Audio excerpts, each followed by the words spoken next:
her up here to please introduce our esteemed guest for our club. Susan? Thank you, Chris. So usually before I introduce anyone or before I stand for a group like this, I always prepare. But today I did not prepare, so you're in for a surprise just like I will be. I want to tell you, what do I tell you about this young, beautiful, gorgeous, bright sunshine that touched my life and made it much better? I can tell you about the book she wrote, but then you can just read it and know exactly what I'm talking about. Or I can tell you about the Lifetime movie they made, and that's another thing that you can just go yourself and find out. So instead, I just wanted to tell you about how I met her. I was at the Executive Women Association. They introduced her as a speaker. She came in and talked about the cults. She talked about the kids she helped, and she talked about how they brainwash, and she talked about how coercive control actually works. The whole time she's talking, I thought that she was looking right through me and talking about me. Because I was in a relationship that was as bad as the cults that she was talking about. And when she left, I was just stunned. I was like, how does she know everything about me? So I wanted to go meet her later, but I was afraid who this giant person, tiny but giant person, knows everything about me. How do I reach out to her and talk to her, and she's gonna brush me off and say, who are you? I don't wanna talk to you, I'm a big person. I've written a book and I have a book. So I saw her at another event that was with the Executive Women Association. And I reached out to her, I went behind her, she was sitting there. I went behind her and I said, I just want to tell you, is it okay for me to reach out to you so we can talk? And she gave me her number, and it was during COVID. And she told me that there was an event that she was preparing for, which was about a couple months later, but I could talk to her after that. So I reached out to her after that. She came to my office, and we sat at two ends of the table because it was COVID. And we discussed what I was going through. And she told me that she knows that coercive control does not only affect cults, but affects everybody. And I was one of them. I told her a lot about me that nobody knows, and she was very understanding, and she told me that she wanted to create this organization called Keys to Me, and how to help people with coercive control. And of course, I jumped on board, and I've been trying to get that with her, that organization, to reach out to a lot of people, because coercive control is already an illegal item for our system. But how to catch it, how to find it is very like loose. You can't do anything like that. So she's been doing a lot of workshops for the law enforcement, for lawyers, as well as for social workers. And that's what she actually gets to, and people get to understand how to watch out for that and how to eliminate it. So with that, I just wanted to tell you that since I've met this young lady, and I'm gonna say this term, but I don't know if everybody understands this. I went from the very darkest time in my life to a time where I can actually look at myself in the mirror right now.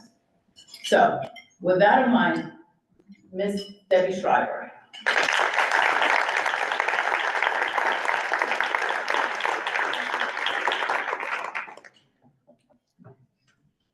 I love being called young. Thank you, Susan. That was great. And big. I'm happy to be here, and I am a Rotarian, a member of the Volunteer Rotary Club, just down the street, and I appreciate so much all that you do.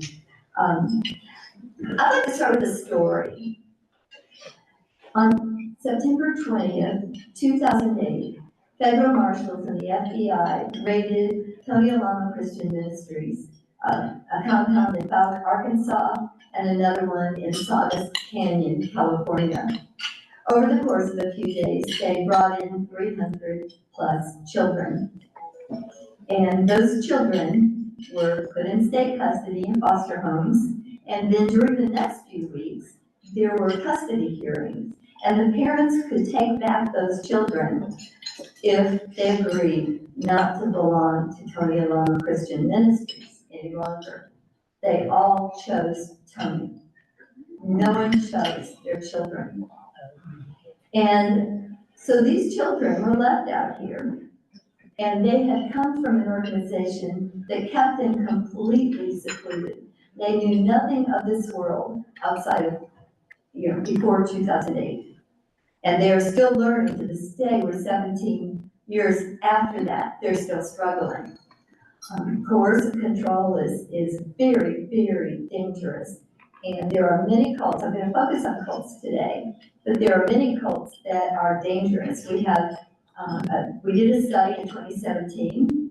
25 million people are in cults estimated at that time in North America. 5,000 of those groups are abusive, dangerous. And now, just a few years later, I promise you there are many, many more.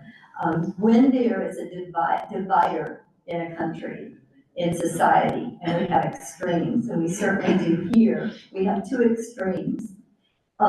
Cults prosper because people are looking for a place to belong. People are looking for someone who helps them feel as if they're living the right way.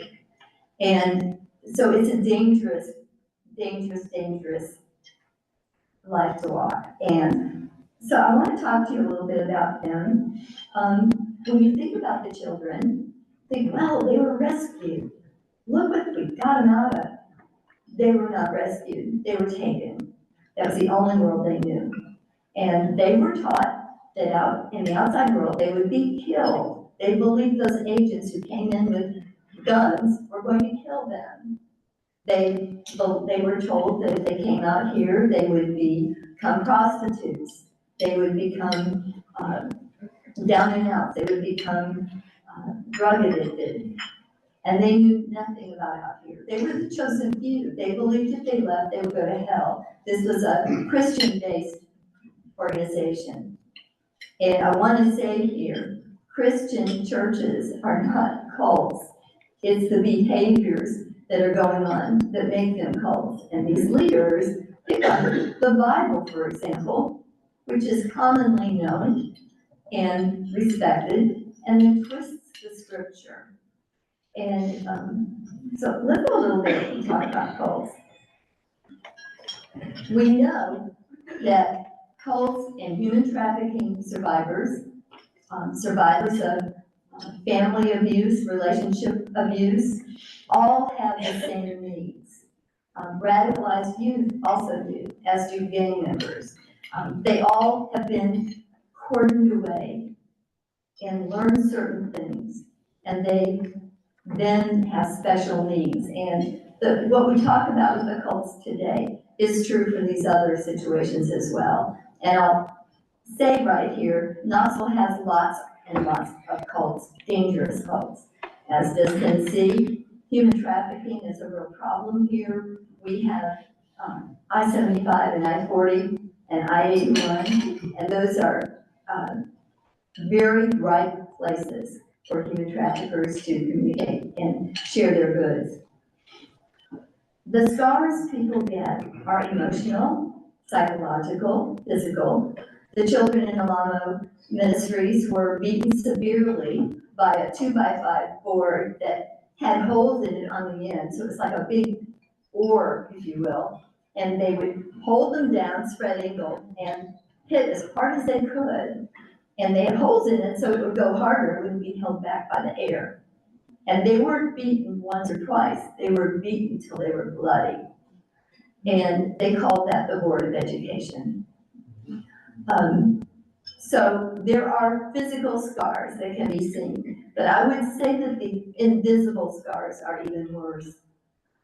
The ones that we internalize, the ones that tell us ideas about how good am I, how bad I am, what I need to do, it's my fault. All those are scars on the inside. Brain development in children does not happen the same way for children out here. There is no cult that's safe for a child, period. And it's very hard to get children out of a situation. I don't know, it's very hard. If the social worker, if DCS, if the police then do a well check, either the child says exactly what the child has been told to say, or they're completely gone. It's very, very difficult to get in there. And mental health professionals, law enforcement, the people out here that are doing the work do not know or understand what it is that these individuals need to become healthy and thriving in our culture. So that's one reason Keys to Me started. There are many, many kinds of cults, as you can see, and I won't read that slide to you, but there are many more than that. They're not all Christian-based. Keith Raniere in New York founded NXIVM. Some of you all, many of you may know about that. There's been a lot of news about that. That was a self-improvement group that was not at all that on the inside. One thing that's absolutely true, every single cult leader, regardless of the kind of cult they've created, is motivated by two things: money and power. That's it. Money and power. Now I'm gonna put my notes up so I don't have to keep turning my head that way.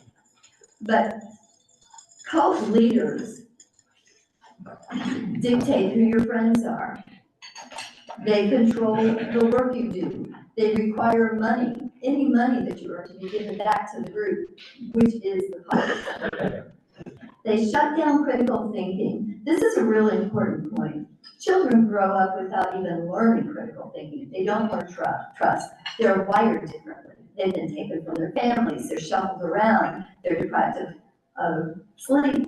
They're put on fasts. And they work from the age of 8 or so. And many of these cults, and certainly Tony's it was true, from age 8 on, they worked in warehouses. They worked building buildings. I asked one child, what did you do? Did you have any fun at all?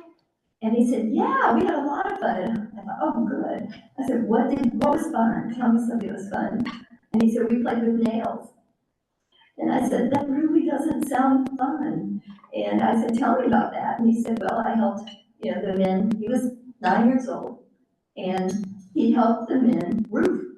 So he was way up on a roof playing with the nails as he handed them to the men to hammer the shingles. They're really wired differently. There's a total dependence on the group. Cult leaders say, I'll give you food, I'll give you housing, you don't have to worry about anything. And so there's total physical dependence.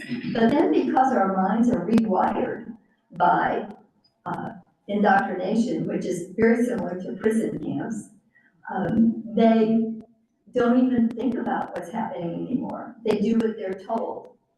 The children today that I work with from Alamo come with me. We go all over the world and we do seminars and we talk to mental health professionals as well as other survivors, as well as researchers and educators. Talk to them about what they needed, what they need now, what would have been helpful when they were taken that day. But one thing that I just learned this past summer, I was shocked. One of the children said, and they're not children, they're in their 20s now, but they're like my kids. I can't get over that they've grown. But one said, I can't stop hearing Tony's voice in my head. Now it's been 17 years, and they all nodded. His voice is just automatically in their heads. There's a lot of violence. Secrecy is absolutely demanded, as well as total loyalty. We're the chosen few. Those people out there can't be trusted. Those people out there are hurtful. You will go to hell if you go out there, and they are all going to go to hell. But we are the chosen few. We need to stay here, keep secret what we do and talk about. There's hierarchical control, definitely from the top down, idolization of the charismatic leader. And these leaders, to me now, I can't see where the charisma is, that there is charisma in these leaders. The powers focused there, there are horrible consequences. If they leave, they're either leaving or being kicked out. And whatever happens, they're shunned. And they don't have a whole lot of help out here. And it's a real disruption of the family system. In cults, generally, children are not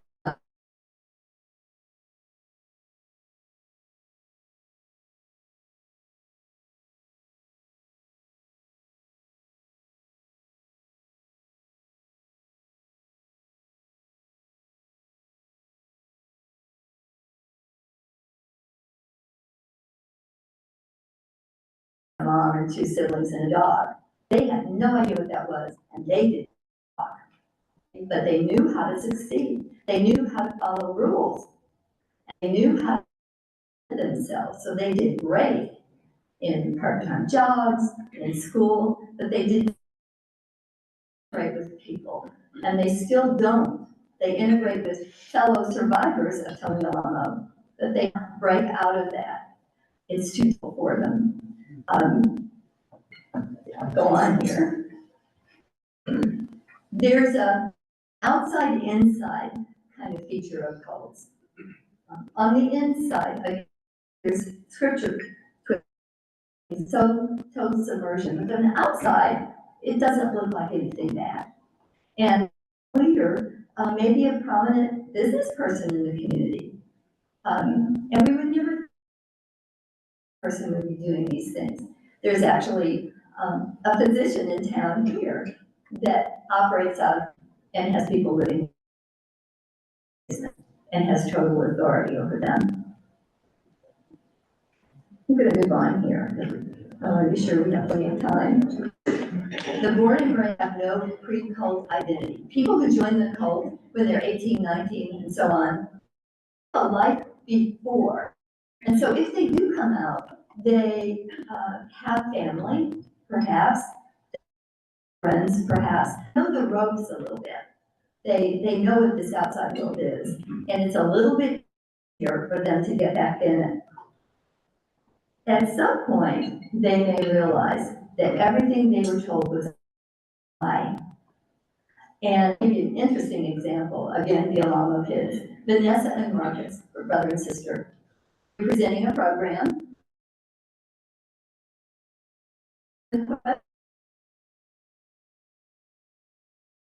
Was, what do you tell people who are your friends? But what do you tell people? How do you handle that? How do you build relationships? Then just pulled in. She actually put her head down and pulled in. Very emotional, but let that emotion out because it was never okay to do that. She said, I just go away. I have friends and I don't even get that far. Marcus, her brother, said, heck, I just lie. I tell him what I want to tell him because everyone lied at me for my entire life. It really doesn't matter and it satisfies them. So every person who leaves a coercive environment acts different, behaves differently, and may have different kinds of coping skills on the outside. On the outside, they have no basic life skills. They don't even know how to, never been out, they don't even know how to buy a stick of gum. Literally. They have no resources, no pension. Many times as people age in a cult, they're kicked out because they're of no use to it anymore. Unbeknownst to most people, people who are recruited to cults are smart. Because cult leaders want people who will make money for them and recruit. And so once you can't do that anymore, you're just out. And there aren't a lot of ways for that individual to get help. They don't have transportation, they don't have a place to live, they don't have employment, healthcare, they probably never had it. So they're in great need of dental work. One of my former students at UT has established a dentistry in Memphis, and he said, Debbie, anyone you send, I'll do whatever they need for free, which is just amazing. And I keep thinking you're going to regret it because a lot of people go, but that's his and it's amazing.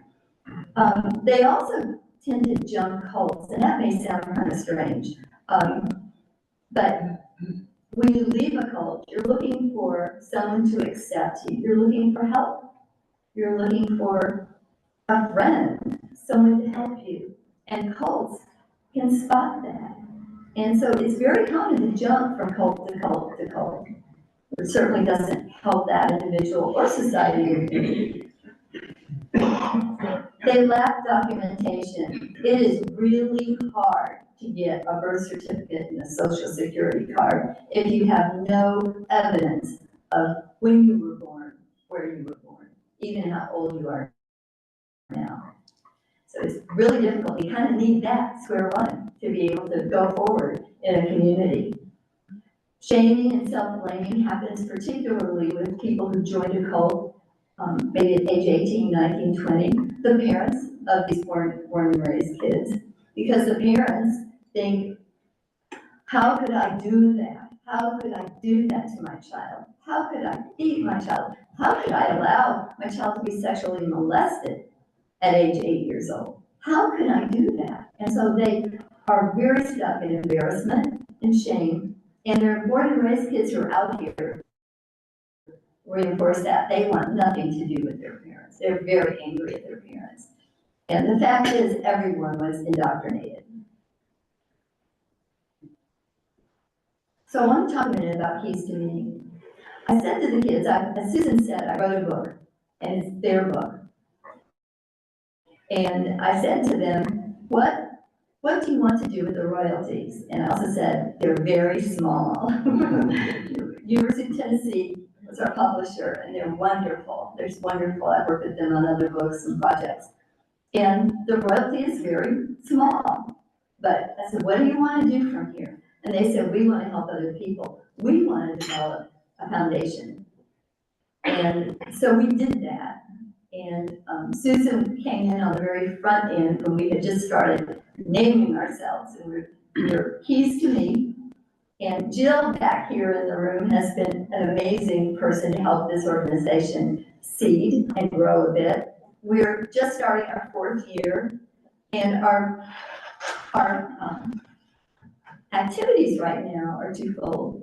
One is to educate the community, the people who serve and need to know, parents, everybody, educators and so on. And so we do seminars, usually in the fall, and we qualify for community education credits for attorneys as well as in the social work and mental health fields.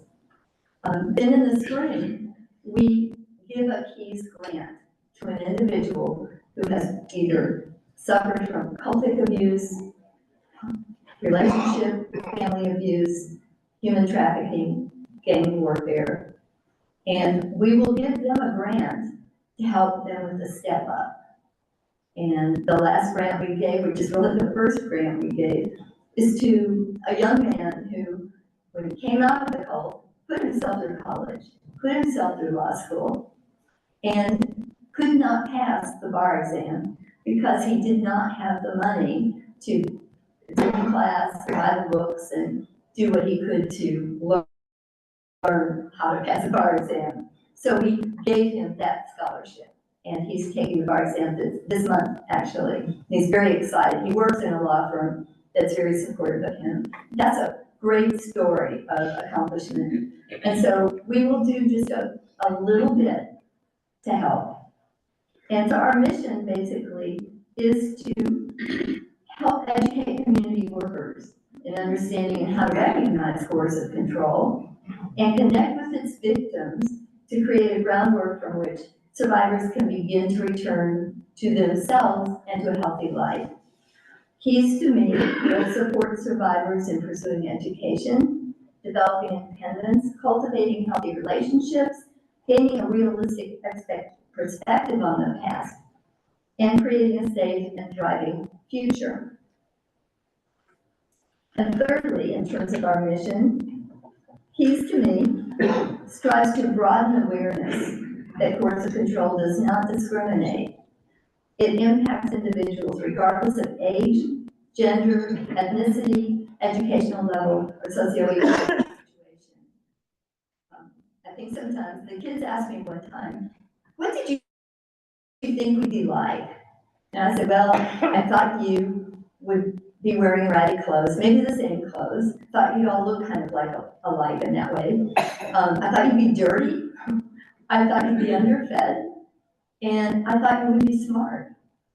And I thought you wouldn't ever talk to me. That was the only point I was accurate on. It took forever for them to trust me, as it should. And they entrusted their hearts and souls in terms of their stories. I think the one thing that earned their trust the most was when I broke into a compound with one of them. And that was quite an experience, but they knew I would get down with them.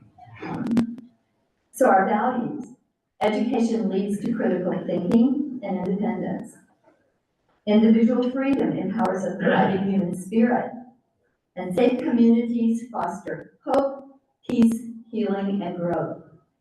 And it's hard to recognize a cult. It's hard to see violence in the home because it's all cordoned off. I want you to think about when a child goes to public school and there's red flags of some abuse going on in the home. The teacher talks with the counselor gets the social worker, and they can create a plan to check up and see what's going on. In a closed community, the whole community endorses the abuse. It's a whole community that has a belief that this is the way to do things. And so there is no help, there's no life, and nobody knows about these people. Today, there are very few compounds. Certainly, Warren Jeffs is running the FLDS compounds, which I'm sure you've heard about from prison, and that is typical. And those are compounds, but there are very few now. There may be an apartment building that is owned by the cult, and people live there. People may live in houses sprinkled among your communities. There's one in North Knoxville that was in a subdivision, and they actually discovered something was not right. Like, they owned about 8 houses there, big houses, a really nice subdivision. And these, there would be 20 or 25 people that would come and go from each house. And so they started to look at things, and the cult leader, whose name is Peter Bowes, said, we need to move. The radar's on us. So he bought a huge mansion off Volcamp Pike. And they all live there, and they're all professionals in our communities. And you would never know from the outside that they are dangerous individuals and people who have been indoctrinated and don't know how to behave. So I'm going to stop here. I could go a really long way, and I don't want to do that. I want to stop here for questions, and as I do that, first of all, I want to know, is today anybody's birthday? Anybody's birthday today? How about February? Any February birthdays? Come up here, and I'd like you to have a book. It's a door prize. How many of you? 2, right? 1? Just 1. How about March? Oh, thank you, ma'am. I only have 5. You're welcome. March? Have somebody? Okay. August. January. Okay, I'll say January. That's fair. Okay. I'm March. Okay, those are 2. And I have a condition that goes with this. You're welcome. If you don't read it, I won't take a quiz. I won't track you down. But I want you to tell other people about this. I want you to educate people, if you will, just to the fact that these dangerous groups exist, and abuse exists in many forms, many places.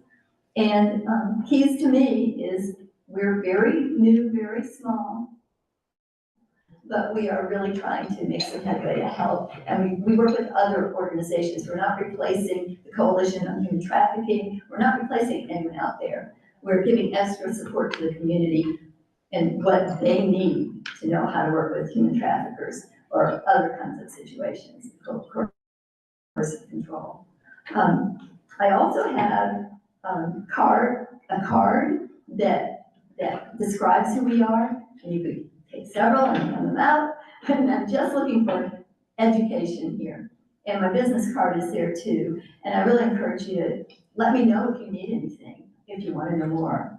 Any questions? I think we're close, but any questions? Yes, Okay, so you mentioned people in our community. You mentioned that they have a barrier in getting their driver's license or birth certificate.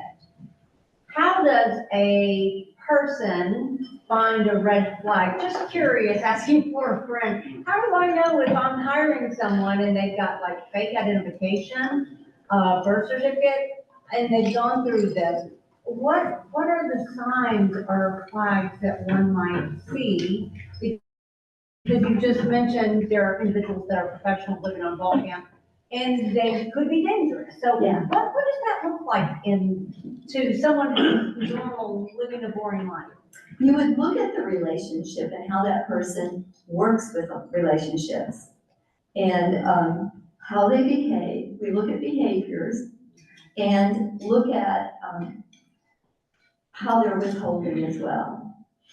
And just get to know them, talk with them. And eventually they may talk to you about what they believe. And don't jump on them, but say, that's interesting, tell me more. And so develop a relationship with them. That would be the number one thing I would say. That's what I tell parents whose children have become cult survivors, cult members still. Does that help a little bit? A bit, Yeah, there's a lot more. I just Oh, don't. sure. We don't have that. Thank you. Was there a question back there? I was just wondering, what triggers authorities to get involved? Child abuse. That's the number one trigger. And it takes a long time to get there. But child abuse can get them in the door. And that's what happened with Tony Alamo. He was actually finally put to justice by violating the Mann Act, which is taking young girls across, or boys, across state lines for sexual purposes. And so they finally got him, they put him away, he still ran the cult all the time, and he died. And you'd think a cult would stop when the leader dies. It doesn't. It's still alive and well. It's in Nashville, it's in Chattanooga. Every now and then we find flyers here. It's all over the place. It's in New York, California, Arkansas, a little bit. But there is, I forgot, I lost my train of thought there, I'm sorry. Say your question again, I'll know how to end it. I was just asking, Triggers. what gets the authorities? Yeah, it's really hard, and that worked, but their eyes were on them a very long time. People who leave the cults and continue to feel disturbed about what happened there went to the FBI and reported it and talked, and it took years. It took years. That cult started in 1970. It's still going now, and he was brought to justice in 2008 and in prison with no hope of parole. But he did a lot in prison. He had a lot of money, and this is awful to end on, but it's a serious picture. His wives would come to the prison to visit him and bring young girls, and they would form a circle with their back to him and that young girl, and he would molest her right there in the visitors room of the penitentiary. So there are a lot of things that aren't right, and law enforcement wants to do the right thing, but it's very difficult to bring people to justice. But child abuse is the one. Mhm. Thank you for having me.